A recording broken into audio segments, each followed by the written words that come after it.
எல்லாருக்கும் வணக்கம். Welcome to yet another episode of Nerkonal. இன்னைக்கு வந்து அஃப்கோர்ஸ் நேற்றுக்கு ரொம்ப சுட சுட இவரோட அண்ணாமலை அவர்களோட முதல் மாநாடு பொள்ளாச்சியில் நடந்தது.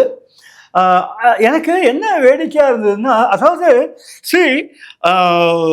we have to admit, அவரோட பாப்புலாரிட்டி, அதாவது இன்னும் அரசியல் கட்சியெல்லாம் இன்னும் ஆரம்பிக்கல, ஒரு பெருசாக ஒரு இதெல்லாம் கட் அவுட்லாம் வச்சு எதுவுமே பண்ணல அவர். ஆனால் எல்லா நியூஸ் சேனலும் அவரோட யூடியூப் சேனலில் லைவாக இது போச்சு. இது அவரே வந்து அட்வான்டேஜாக எடுத்துங்க, எல்லாரும் லைவாக போடுங்கன்னு சொல்லியிருக்கலாம். But what ever it is, அந்த அளவுக்கு ஒரு நாட் ஓன்லி ரீஜனல், இது சொல்லலாம் தமிழ்நாடு மட்டும் இல்லை, ஈவன் NDTVயாக இருக்கட்டும், இல்லை மற்ற சேனல்ஸாக இருக்கட்டும், எல்லா யூடியூப் சேனல்லையும் இவரோட அதுலேருந்தே வந்து நேஷ்னல் லெவலில் அவருக்கு எவ்வளோ இம்பார்ட்டன்ஸ் இருக்குது அப்படிங்கிறது நம்மளால தெரிஞ்சுக்க முடிஞ்சுது. அண்ட் அவரோட அந்த ஸ்பீச்சில் வந்து தெர் ஆர் டூ திங்ஸ். ஒன்று வந்து அவரோட ரோட் மேப் என்னெல்லாம் பண்ண போடுறாரு அப்படிங்கிறதோட ரொம்ப தெளிவாக எக்ஸ்பிளைன் பண்ணார். அண்ட் ரொம்ப கிளாரிட்டியோடு பேசினார். So that is one of the things that we want to discuss today. And second thing வந்து another interesting சொல்றதை விட another ஒரு sort of disputed topic அப்படின்னு சொன்னால், இந்த கோவில் நிலத்தெல்லாம், கரூர் கோவில் நிலத்தெல்லாம் இதை பட்டா போட்டுக்கலாம் அப்படிங்கிற ஒரு ஜிஓ வந்திருக்கு இல்லையா. அது இப்போ ஃபர்ஸ்ட் திங் அண்ணாமலையோட அந்த ஸ்பீச், அதை பற்றி வழக்கம் போல் அஸ்வின்குமார் ஐயர் அவர் தன்னோட அபிப்பிராயத்தை தெரிவிக்க போறாரு. ஏன்னா what is the take away from this அப்படின்னு தெரிஞ்சுக்கணும் இல்லையா. நம்ம ஸ்பீச் மோஸ்ட்டாக எல்லாருமே கேட்டிருப்பேன். பட் அதோட தாக்கம் எப்படி இருக்க போகிறது, அதோட ஃபீசிபிலிட்டி எப்படி இருக்க போகிறது, ஏன்னா நிறைய விஷயங்கள் அவர் சொல்லியிருக்கார். அதெல்லாம் ப்ராக்டிக்கலாக பாசிபிளா இல்லையா, இதெல்லாத்தையும் நம்ம தெரிஞ்சுக்கலாம். Ashwinji, what is your take away from this? Sir, என்னை பொறுத்த வரைக்கும் இது வந்து நல்ல ஒரு வரவேற்கப்பட்ட ஒரு மாநாடு. நல்ல வரவேற்பு இருந்தது இந்த மாநாட்டுக்கு. அவங்க என்ன எதிர்பார்த்தாங்க, மக்கள் என்ன எதிர்பார்த்தாங்க அப்படிங்கிறதெல்லாம் நான் அதுக்குள்ளே போய் கணக்கெல்லாம் போடல. ஏன்னா பொள்ளாச்சி மாநாடு சில பேர் என்ன சொன்னாங்கன்னாக்கா, பிஜேபியினுடைய பொள்ளாச்சி மாநாடு இப்போ இன்னும் பெருசாக இருந்தது, அதுவும் இதே டீம் அண்ணாமலையுடைய டீம் அப்போ ஆர்கனைஸ் பண்ணது தான். பட் இதனுடைய தேவை வேற, இதனுடைய டைமிங் வேற. ஸோ அதனால் என்னை பொறுத்த வரைக்கும் நான் எதிர்பார்த்த அளவுக்கு நல்லாவே இருந்தது, என்னுடைய எதிர்பார்ப்புக்கு இருந்தது. ஓகே, இப்போ அவர் வந்து அடுத்த 6 மாதத்துக்கு ஒரு இதெல்லாம் பிளானிங்லாம் பண்ணியிருக்காரு இல்லையா. இதெல்லாம் வந்து ப்ராக்டிக்கலாக எந்த அளவுக்கு சாத்தியம்னு நீங்கள் நினைக்கிறீர்கள் சார்? ஒரு ஹிமாலயன் டாஸ்க் சார் இது. இப்போ ஃபார் எக்ஸாம்பிள் அக்டோபர் 25 நினைக்கிறேன், அவர் வந்து அப்துல் கலாம் சென்டர் ஃபார் இது கோயம்புத்தூரில் திறக்க போகிறேன்னு சொல்லி ஒரு வருஷத்தில் வந்து 1.5 லட்சம் பேரை வந்து ட்ரெயின் பண்ண போகிறோம் அப்படின்லாம் சொல்லியிருக்காரு. ஒரு வருஷத்தில் 1.5 லட்சம் பேரை ட்ரெயின் பண்ணோன்னா அப்ராக்சிமேட்லி நான் ஒரு மாதத்துக்கு 25 ஒர்க்கிங் டேஸ் எடுத்துட்டாலும் கிட்டத்தட்ட ஒரு நாளைக்கு 500 பேரை ட்ரெயின் பண்ணணும். அதோட கெப்பாசிட்டி என்ன, எத்தனை பேரை ட்ரெயின் பண்ண முடியும், இதை ட்ரெயின் பண்ணுறதுக்கு எத்தனை பேர் வாலண்டியராக வருவாங்க, ட்ரைனிங்கிறது 1 மணி நேரம் ட்ரைனிங்கா, 8 மணி நேரம் ட்ரைனிங்கா, 4 மாத ட்ரைனிங்கா, இல்லை 2 நாள் ட்ரைனிங்கா, எதுவுமே தெரியாது. பட் ஆனால் எதுவாக இருந்தாலும் இது வந்து ஒரு மேமத்தியன் டாஸ்க். இது ஒரு பெரிய டாஸ்க்கு.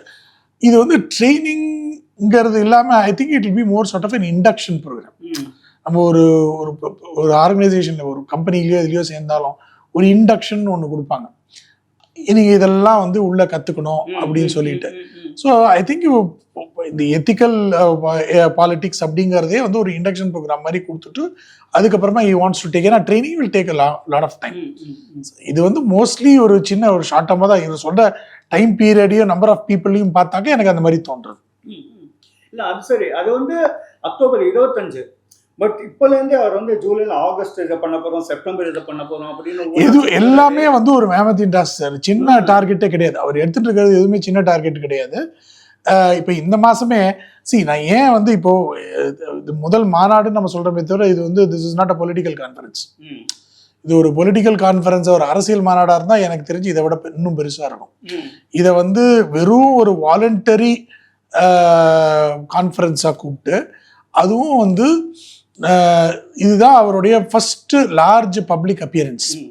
இல்லை அது மட்டும் இல்லை, நீங்கள் சொன்ன மாதிரி அவரே அதான் சொன்னார், நான் யாரையுமே இன்வைட் பண்ணல, எல்லாருமே அவளே தான் வந்திருக்கா அப்படின்லாம் அதை சொன்னார். முழுசாவும் நம்ம ஏத்துக்க முடியாது. சி யாரையும் நம்ம இன்வைட் பண்ணல அப்படிங்கிறது வேற. எப்படி இன்விடேஷன் போகும்? இன்ஃபார்மலா தான் போகும். அண்ட் அவருடைய சின்சியரா அவரை ஃபாலோ பண்ணிட்டு இருக்கவங்களாம் ஃபாலோ பண்ணிட்டு தான் இருக்காங்க. ஸோ அதெல்லாம் வந்து you take it with pinch of salt and keep it aside. But ஆனால் இது வந்து ஒரு வாலண்டரி ஆர்கனைசேஷனுடைய ஒரு என்ஜிஓனுடைய கான்ஃபரன்ஸ் அங்கிற மாதிரி தான் பொசிஷன் பண்ணியிருந்தாங்க. Especially against the drug menace. நம்ம ட்ரக் மெனஸை பற்றி ஏற்கனவே பேசியிருந்தோம். அது எவ்வளோ ரொம்ப முக்கியமான ஒரு இஷ்யூ, ஒரு டாபிக் அப்படிங்கிறது வரவேற்கப்பட வேண்டிய ஒரு மூவ். ஏன்னா அதில் நம்ம பேசும்போது என்ன சொன்னோம், ஒரு பக்கம் கவர்மெண்டல் ஆக்ஷன்லாம் இருந்தாலும் அதை கண்ட்ரோல் பண்ணுறதுக்கு நமக்கு அவேர்னஸ் நிறைய தேவைன்னு, அதை ஒரு பர்டிகுலர் டாப்பிக்காக எடுத்துட்டு அதை ஒரு மாதம் முழுக்க அந்த அவேர்னஸை எடுத்துன்னு போகிறேன்னு சொன்னது வரவேற்கப்பட. சார் ஏதாவது ஒரு டிவைசிவ் டாப்பிக்காக இல்லாமல் ரொம்ப எமோஷ்னலான ஒரு டாப்பிக்கை எடுத்துட்டு மக்களை அதில் ட்ரிகர் பண்ணாமல் ஒரு ப்ரொடக்டிவாக ஒரு டாபிக் எடுத்துட்டு அதை பற்றி பேசி அதில் வந்து சப்போர்ட் சேர்க்கறதுங்கிறது வரவேற்கப்பட வேண்டிய விஷயம் தான். இல்லை, I fully agree with you. அதாவது I would put it this way, இது வந்து ஒரு விஷஃபுல் திங்கிங் அப்படின்னு சொல்லலாம். ஏன்னா எதுக்காக நான் சொல்கிறேன்னா, see not that he would not have analyzed all these things. Yes, definitely. இருந்தாலும் ப்ராக்டிக்கலாக நம்ம பார்த்தோம்னா how far is it feasible? Sir feasible தான், பண்ண முடியாதுங்கிறது ஒன்றும் கிடையாது. see there is nothing which is not possible.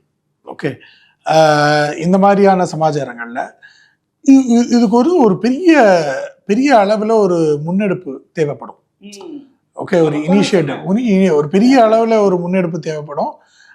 அது என்ன அப்படிங்கிறது அதை அழகாக பிளான் பண்ணி I'm sure he will have people to execute. அதெல்லாம் பண்ணுவாராக இருக்கும், அது நான் இல்லைன்னா சொல்ல மாட்டேன். இதில் வந்து சேலஞ்ச் என்னென்னா, இந்த என்ஜிஓவை பொலிட்டிக்கல் பார்ட்டியாக டிரான்சிஷன் பண்ணும்போது அந்த உங்களுக்கு வந்து இந்த டிரான்சிஷனரி லாஸ் அப்படிம்பாங்க, இந்த மாறுதல் ஏற்படும் போது நடக்கக்கூடிய சில லாஸ், இழக்கக்கூடிய சில விஷயங்கள், அது ஓட்டுக்களாக இருக்கட்டும் இல்லை சப்போர்ட்டாக இருக்கட்டும்.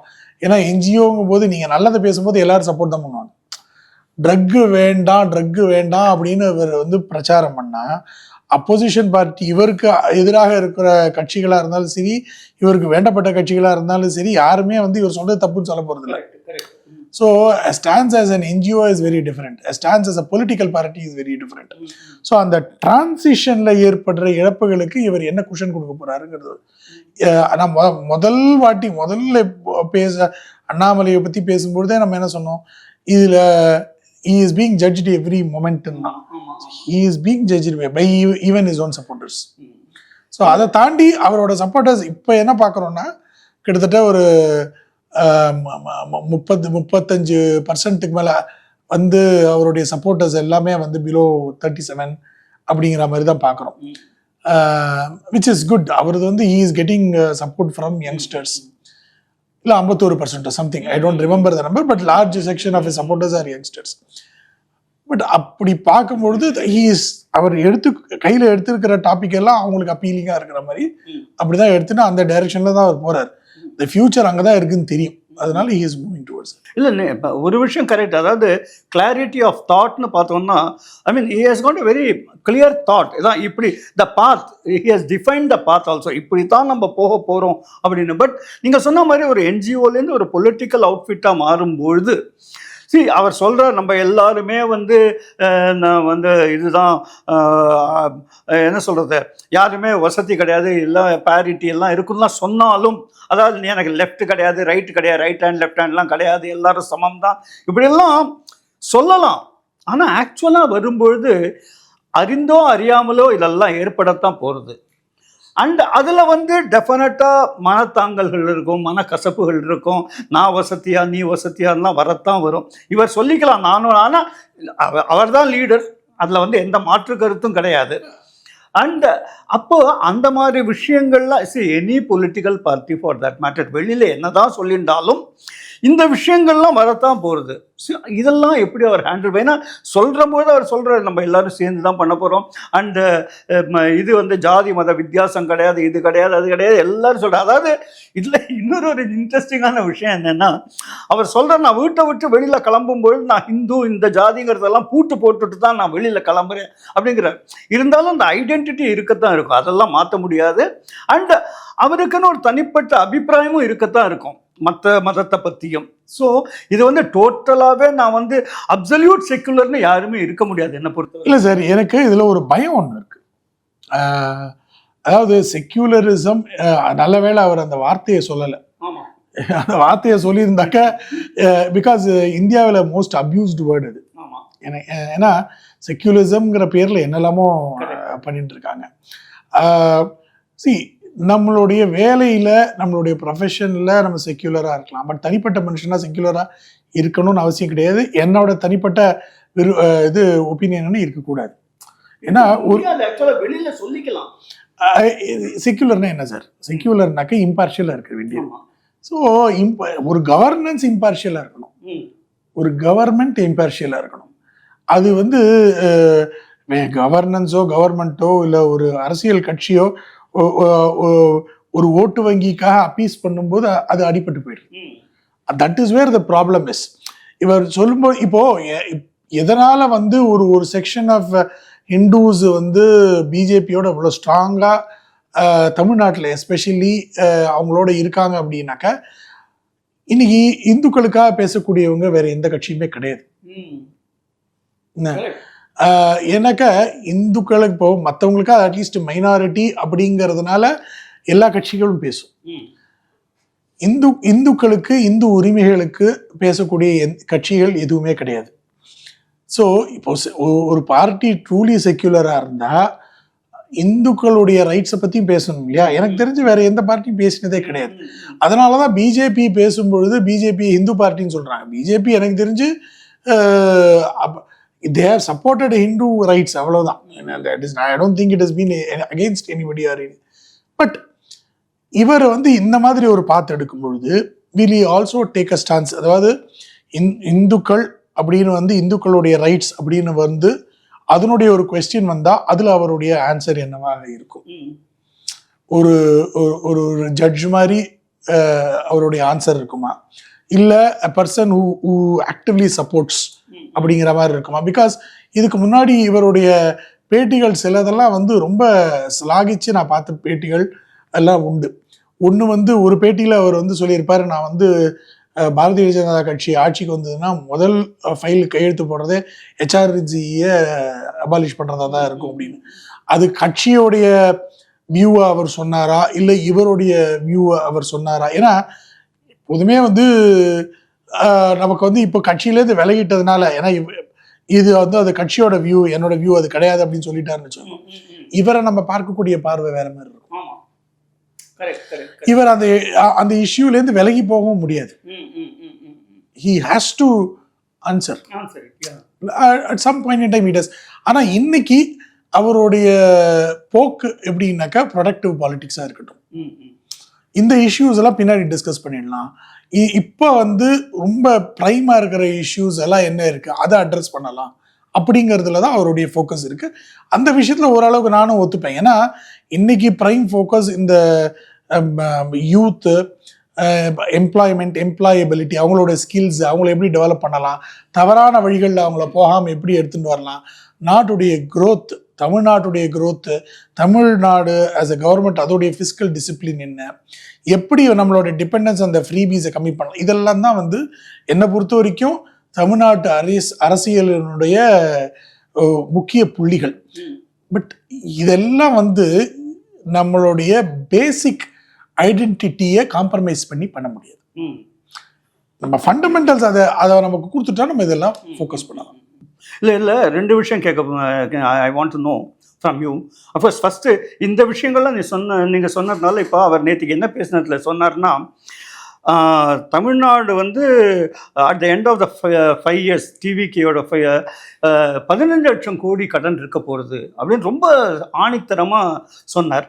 பட் அது சொன்னதோட விட்டுட்டாரே தவிர அதை எப்படி சமாளிக்க முடியும், என்ன பண்ண முடியும் அப்படிங்கிறத வந்து maybe what he மென்ட் was perhaps இவா வந்தால் நாங்கள் வந்தோம்னா அதை சரி பண்ண முடியும் அந்த மாதிரி. ஏன்னா அவர் கிளியர் கட்டாக சொல்கிறார், இந்த வருஷம் 85,000 கோடி கடன் வாங்க வேண்டி இருக்கும், வேறு வழியே கிடையாது, அடுத்த வருஷம் 80,000 கோடி கடன் வாங்க வேண்டி இருக்கும், அவ்வளோ தீர்மானமாலாம் சொல்கிறார் அவர்.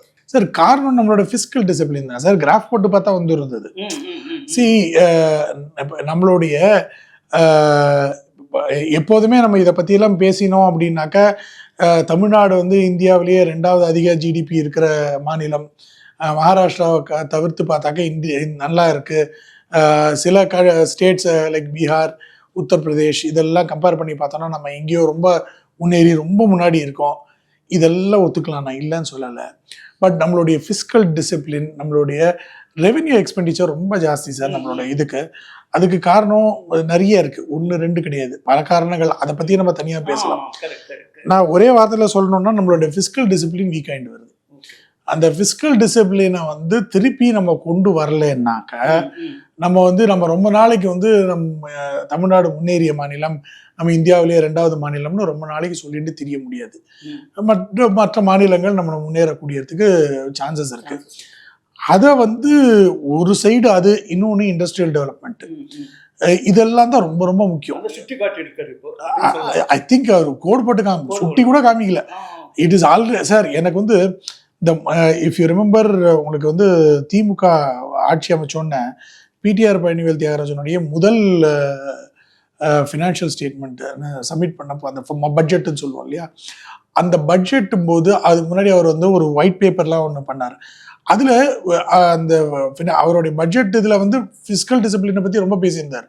And he was giving himself targets also. அதில் ரொம்ப க்ளீனாக ஃப்ரீபி வேணுமா, அவங்க ஃப்ரீபி கொடுக்கறது கரெக்டு, ஆனால் யாருக்கு எவ்வளோ எப்படி கொடுக்கணுங்கிறத நம்ம நிர்ணயம் பண்ணணும்லாம் சொல்லியிருந்தார். இது பாப்புலர்லி எல்லாருக்கும் பிடிக்காது இந்த மாதிரி பேசினாக்க. ஏதாவது ஃப்ரீயாக கொடுத்தா பர்மனெண்ட்டாக கொடுக்கணும், அது இன்க்ரீஸ் தான் ஆகணும்னு எல்லாம் நினச்சிட்டு இருப்பாங்க. So that is where the problem is. புரியுறதா? ஸோ இது வந்து நம்ம வந்து சார் அதுக்கு வந்து ஒரு பாப்புலர் லீடர் வேணும். அந்த பாப்புலர் லீடர் நம்பணும் எல்லாரும். கேஸ்ல சப்சிடி போயிட்டு இருந்த போது எக்கச்சக்கமா சப்சிடி போயிட்டு இருந்தது sir. we were losing foreign currency on that. ஏன்னா we are importing, net importers of gas. So when we are importing gas, இந்த எல்பிஜியே சொல்றேன், அது நம்ம வாங்குறது இம்போர்ட்டும் பண்ணி ஜாஸ்தியில் அதை சப்சிடைஸும் பண்ணி எல்லாருக்கும் கொடுத்துட்டு இருக்கும்போது, இது நீங்கள் எல்லாருக்கும் எதுக்காக கொடுக்கணும்னு சொல்லி இப்போ மோடி மாதிரி ஒருத்தர் வந்து அவருடைய பாப்புலாரிட்டி யூஸ் பண்ணி ஒரு கேம்பெயினாவே உங்களுடைய சப்சிடியை கிவ் அப் பண்ணுங்க, நான் எடுத்து பிடிங்கிக்க போறேன்னு சொல்லாம you give up your subsidy, ஏன்னா உங்களால அஃபோர்ட் பண்ண முடியும். அப்ப எத்தனை லட்சம் பேர் பண்ணாங்க சார், நான் உட்பட எத்தனை லட்சம் பேர் வந்து சப்சிடியை கிவ் அப் பண்ணாங்க. ஸோ அந்த மாதிரி ஒரு சைட்லேருந்து பொலிட்டிக்கல் வில் வேணும். அந்த பொலிட்டிக்கல் வில் நல்ல விஷயத்துக்கு ஏற்படுத்தணும். அது வந்து வெறும் மக்கள்கிட்ட ஓட்டு வாங்குறதுக்கு ஒரு ப்ரௌனி பாயிண்ட்டுக்காக யூஸ் பண்ணாம அந்த பொலிட்டிக்கல் வில் இந்த மாதிரியான ஒரு அன்பாப்புலர் டிசிஷனையும் மக்களுக்கு பிடிக்கிற மாதிரி எடுத்துன்னு போய், ஏன்னா அதனால எத்தனையோ கேஸ் இல்லாதவங்க வீட்டுக்கு இந்தியா முழுக்க நீங்க கேஸ் கொடுத்துருக்காங்க. So it is white spread. அந்த மாதிரி எடுத்துன்னு போகணும். அதே மாதிரி தான் ஃப்ரீபீஸும் எல்லாருக்கும் கொடுக்கணுங்கிறத விட யூ கிவ் அப். உங்களுக்கு யாருக்கு தேவையோ அவங்களுக்கு கொடுக்கணும், கண்டிப்பா தேவை. யார் யாருக்கு தேவையோ அவங்களுக்கு கொடுக்கணும். அந்த மாதிரி எடுத்துன்னு போகணும். Not just freebies. பல விஷயங்கள்ல நான் சொல்லியிருக்கேன், வேற எங்கேயோ பேசும்போது கூட சொன்னேன். இப்போ ரீசெண்டா தமிழ்நாட்டில் இண்டஸ்ட்ரீஸ்லாம் பிஎஸ்யூஸ்லாம் சிக்கா இருக்கு. பிஎஸ்யூஸ் நிறைய industries are not performing well, expand பண்ண மாட்டேங்கிறாங்க. இந்த Tamil Nadu is 52% industries production GDP உள்ள ஒரு state.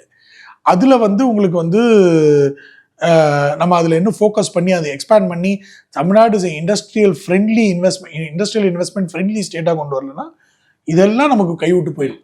At some point in time we will regret.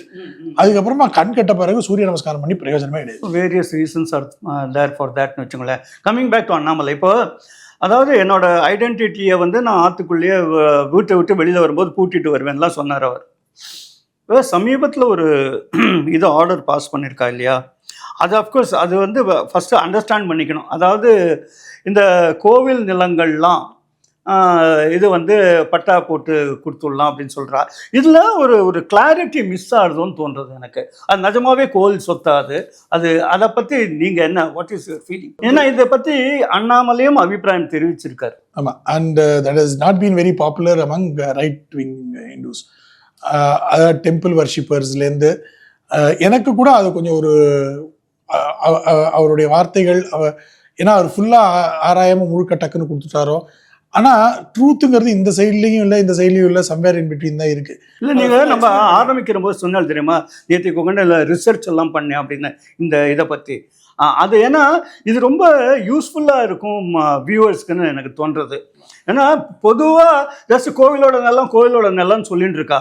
But what exactly is that? இல்லை அது yesterday I was writing an article ஏதோ ஒரு பப்ளிகேஷனுக்கு இந்த பர்டிகுலர் டாப்பிக்கை பற்றி. அதுக்காக பார்த்துட்டு இருந்தேன் என்னெல்லாம் கேசஸ் இது வரைக்கும் ஓடி இருக்கு என்ன ஏதுங்கிறது. Sir first we need to understand இது என்ன நிலம், இது எங்கிருந்து வந்தது, இந்த மாதிரி எவ்வளோ இருக்குது அப்படிங்கிறத நம்ம புரிஞ்சுக்கணும். அதாவது அந்த காலத்துலலாம் வந்து நீங்கள் சர்வசாதாரணமாக வந்து இவங்கள்லாம் ராஜாக்கள்லாம் வந்து மானியமாக கொடுக்கறது வழக்கம். எப்படி கொடுப்பா, தேவதானம் அப்படின்னு சொல்லிட்டு கோயில்களுக்கு கொடுப்பாங்க. கோயில்களுக்கு மட்டும் கொடுக்காம கோயில்களுக்கு ரெவென்யூ வரணுங்கிறதுக்கோசரம் கல்டிவேபிள் லேண்ட்ஸை இவங்கெல்லாம் கல்டிவேட் பண்ணி அதனுடைய ப்ரொசீட்ஸ் எல்லாம் மாதம் கோயிலுக்கு கொடுக்கணும் அப்படிங்கிற மாதிரி கொடுப்பாங்க. இதுக்கெல்லாம் இனாம்னு பேர். ஓகே, இது வந்து பல இப்போ விஜயநகர ஆட்சியர்லேருந்து அப்புறம் பின்னாடி வர்றது ஜமீன்தார் ஆட்சியர் மாதிரி நிறைய கண்டினியூஸாக வந்துட்டு இருந்திருக்கு. இதெல்லாம் ஒவ்வொரு கோயிலுக்குமே பல 100 ஏக்கர்கள் சொந்தமான இந்த மாதிரியான நிலங்கள் இருக்குது. எனக்கு தெரிஞ்சு ஒரு 12-13 லட்சம் கோடி 12-13 லட்சம் ஏக்கர் நிலங்கள், அந்த மாதிரியான நிலங்கள் தமிழ்நாட்டில் கோயில் நிலங்கள் இருக்கு. இதுல வந்து ஒரு பல ஜென்ரேஷன்ஸா ஒரே நிலத்தை சாகுபடி பண்ணி கோயிலுக்கு ஒரு சின்ன குத்தகை பணம் அப்படின்னு சொல்லுவோம். அந்த மாதிரி ஒரு பணத்தை கொடுத்துட்டு வருஷம் ஒரு பணத்தை கொடுத்துட்டு அதை வந்து சாகுபடி பண்ணி யூஸ் பண்ணிட்டு இருக்கவங்க இருக்காங்க. இதுல வந்து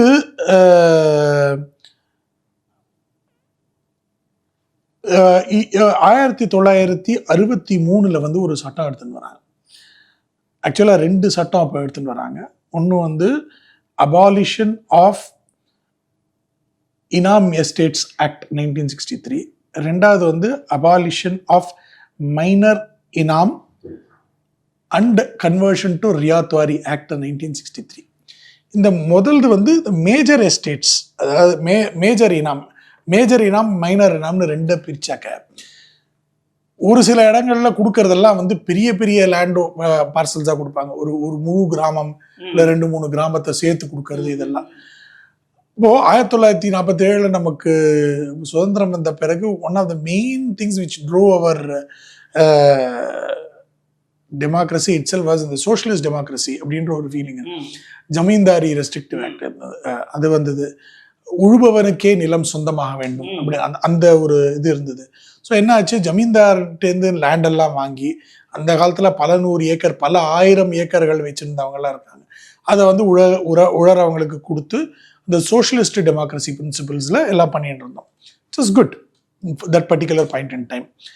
அப்போ அது பண்ணும் பொழுது இப்போ நிறைய நிலங்கள் வச்சுட்டு இருக்கிறது. அதை வந்து இந்த பெரிய எஸ்டேட்ஸ்ன்னு வரும்போது ஒன்றும் பெரிய பிரச்சனை இல்லாமல் ஆயிடுது. இந்த மைனர் இனாம்ஸ்னு பார்த்தீங்கன்னா அதில் மோஸ்ட்லி அடிப்படுறது டெம்பிள்ஸ். ஏன்னா இது வந்து இந்த மைனர் இனாம்ஸ் கொடுக்கறதெல்லாம் டெம்பிள் மூலமா டெம்பிளுக்கு ஒர்க் பண்றவங்க, டெம்பிளுக்கு ரெவென்யூ வரணுங்கிறதுக்காக கல்டிவேபிள் லேண்டை கொடுக்கறது. இப்போ டெம்பிளில் வேலை செஞ்சவங்க, அது அர்ச்சகர்கள், அவர்களுக்காக கொடுக்கக்கூடிய மானியமாக இனாமாக கொடுக்கக்கூடிய இந்த நிலங்கள், இந்த நிலங்கள்லாம் இருக்கு. இதுல வந்து 2 டைப் இருக்கு சார். 2 டைப்பான உரிமை இருக்கு. ஒன்று வந்து right to ownership, right to usage, மேலாவரம் குடிவரம்னு பேர். ஓகே, இதுல வந்து இந்த ரைட் கோயிலுக்கு தான் இது ரெண்டுமே அப்படிங்கிறது இந்த section 44 of the ryotwari act, அந்த அபாலிஷன் ஆஃப் மைனர் இனாம்ஸ் and conversion ryotwari act for all short for practical purposes will call it ryotwari act. இன்னும் ஒவ்வொரு அடி பெருசாக சொல்றது கஷ்டமா இருக்கு எனக்கு. ஸோ இந்த ரயாத்வாரி செக்ஷன் 44 வந்து ஒரு ப்ரிசம்ஷன் ஒன்று கொடுக்குறாங்க, ஒரு லிமிட்.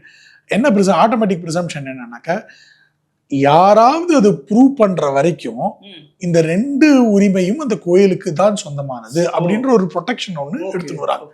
ஏன்னாக்கா இல்லாட்டாக்க என்ன ஆயிடும், இந்த யூசேஜும் இல்லாம இப்போ ஒருத்தர் வந்து ஒரு லேண்டு இது கோயிலுக்கு சொந்தமானது, அதுக்கு வந்து வருஷம் ஒரு பர்டிகுலர் ஃபிக்ஸடா ஒரு அமௌண்ட் ஒன்று வந்து ஃபிக்ஸ் பண்ணி இந்த அமௌண்ட்டை நீங்க வந்து வருஷம் கோயிலுக்கு கொடுக்கணும். அப்ப ஃபிக்ஸ் இன்னைக்கும் அதே அமௌண்ட் தான், 5 ரூபா இருக்கும், 10 ரூபா, 50 ரூபா, 500 ரூபா, இவ்வளோ ஏக்கர் கணக்கான லேண்டுக்கு. ஸோ இவ்வளவுதான், ஒன்றும் பெருசா ஏற்றவே இல்லை 1963. ஸோ இதுல ஒன்று நம்ம புரிஞ்சுக்க வேண்டியது, this is not share in revenue. நான் இவ்வளவு சம்பாதிக்கிறேன் அதுல இவ்வளவு கொடுக்குறேங்கிறது கிடையாது. இதுக்கு ஃபிக்ஸடா இவ்வளவு கொடுத்துட்றேன், நீ என்ன வேணாலும் சம்பாதிச்சுக்கோ. அதான் இவன் அந்த கல்டிவேட் பண்றவன் என்ன சம்பாதிக்கிறான்னு தெரியாது, பட் கோவிலுக்கு இவ்வளவு கொடுத்துடணும். ஸோ இது வந்து ரயாத்வாரி பட்டான்னு அதுக்கப்புறம் அப்போ கொடுத்தாங்க. ஸோ என்னன்னா உழுபவனுக்கே நிலம் சொந்தம்னு. ஸோ ரயாத்வாரி பட்டால அந்த ரைட் டு யூசேஜ் மாத்திரம் இல்லாம ரைட் டு ஓனர்ஷிப் எல்லாமே வந்துடும். இதை வந்து ரொம்ப நாளா வந்து ஒரு லீகல் அண்ட் ப்ரொசீஜரல் ஃப்ரேம்வொர்க்ல கிட்டத்தட்ட இந்த பர்டிகுலர் லேண்ட் மாத்திரம் பார்த்தீங்கன்னாக்கா 3600 பேருக்கு மேல ஒரு பட்டாக்கள் அப்படியே மாட்டின்னு அப்படியே மூச்சுட்டு இருக்கு. ஏன்னா அது அவங்க ஃபர்தரா யாருக்குமே விற்க முடியாது, ஏன்னா அது ரயாத்வாரி லேண்ட் அப்படின்னு போட்டுரும். ரயாத்வாரி லேண்ட் அப்படின்னாலே அங்க வந்து இந்த லேண்டை வந்து HRNC கேட்காம which is suppose to administer இந்த லேண்ட், திஸ் பர்டிகுலர் லேண்ட்ஸ்.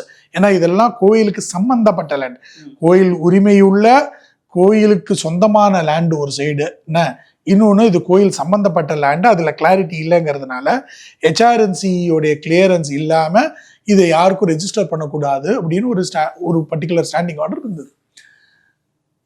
இது சம்பந்தமா சுப்ரீம் கோர்ட் ரூலிங்ஸ் எல்லாம் இருக்கு சார். ஒரு 2 எனக்கு தெரிஞ்சு ஒரு மேஜர் ரூலிங் 2 இருக்கு. அதுக்கப்புறமா நிறைய ப்ரொசீஜரல் எஸ்டாப்ளிஷ்மெண்ட்ஸ் இருக்கு. இப்படிதான் இருந்துட்டு இருந்தது. இப்போ ரீசெண்டா கவர்மெண்ட் ஆர்டர் என்ன சொல்லிட்டான், அந்த ப்ரொடெக்ஷனை எடுத்துட்டோம். HRNC செட் இந்த 3084 ஏக்கர் லேண்டை பொறுத்த வரைக்கும் யார் என்ன ரெஜிஸ்டர் வேணாலும் பண்ணிக்கலாம், ரயாத்வாரி பட்டாக்கள் ரெஜிஸ்டர் பண்ணிக்கலாம், HRNC-யை கேட்கணும்னு அவசியம் கிடையாதுங்கிற மாதிரி கிட்டத்தட்ட ஒரு சேஃப்டி நெட் ஒன்று இருந்தது. Safety net they have pulled.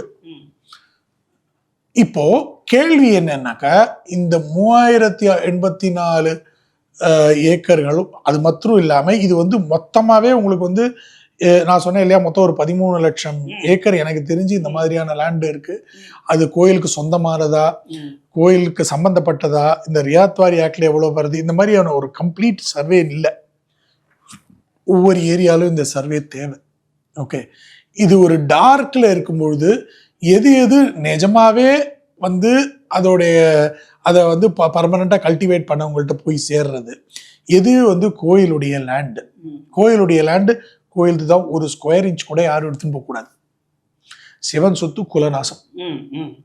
Okay, இது வந்து இது ஒரு கிளாரிட்டி இல்லாம இந்த ஜிஓ எனக்கு தெரிஞ்சு சார், இந்த ஜிஓ பாஸே ஆகாது, கோர்ட்ல ஸ்டே வரும். இது வந்து there so many procedural angles are there.